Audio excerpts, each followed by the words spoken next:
L'auteur et photographe Emiko Nagy a retracé l'histoire de 45 groupes ethniques répartis sur 30 000 kilomètres, tout en organisant sa nouvelle exhibition sur la vie quotidienne de ces tribus au Soudan. Nagy a voyagé toute seule pendant 9 mois à travers le Soudan, photographiant et documentant la population du pays. Son exhibition, présentée à l'école des études orientales et africaines de Londres, a pour but de trouver la beauté dans l'ordinaire et d'offrir une nouvelle perspective sur le Soudan.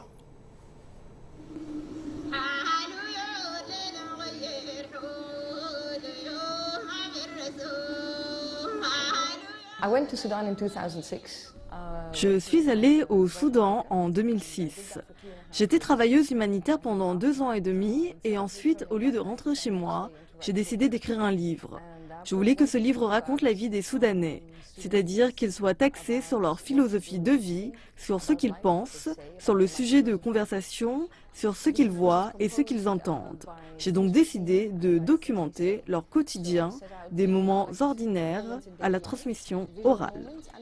La transmission orale sont les récits traditionnels, les proverbes, les contes folkloriques, les poèmes, les chansons, les bénédictions et les rites.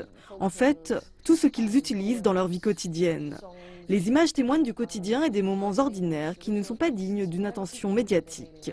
Mais je pense personnellement qu'ils révèlent qui ils sont et ce qu'ils font. L'exhibition s'appuie sur différents angles culturels pour raconter une journée typique au Soudan, de l'aube à tard dans la nuit. En somme, j'ai voyagé et demandé à des personnes ayant différents styles de vie, pour eux, à quoi ressemblait une journée typique.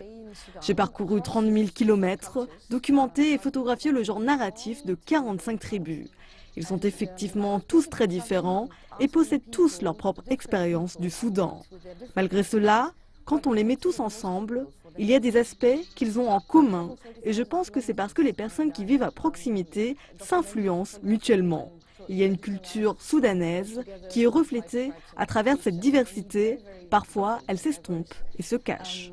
On dit des pays africains qu'ils sont pauvres et qu'ils ont besoin d'aide. Cette croyance est tellement répandue que même les Africains y croient. Je pense que cela n'est pas juste, parce que cette croyance est basée sur le traitement médiatique de l'Afrique. Dans le passé, les pays européens ont eux aussi été embourbés dans des conflits et dans la pauvreté. Et pourtant, cela ne nous définit pas. Ce sont les personnes qui nous définissent et non les lieux.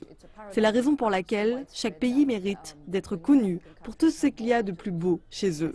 Le Soudan mérite qu'on connaisse la contribution qu'il a apportée au monde, qui est la sagesse, la beauté immatérielle du patrimoine mondial, les chansons, les danses, la vie quotidienne, l'humour, ainsi que tout autre aspect de la vie humaine qu'autrement nous ne verrons pas.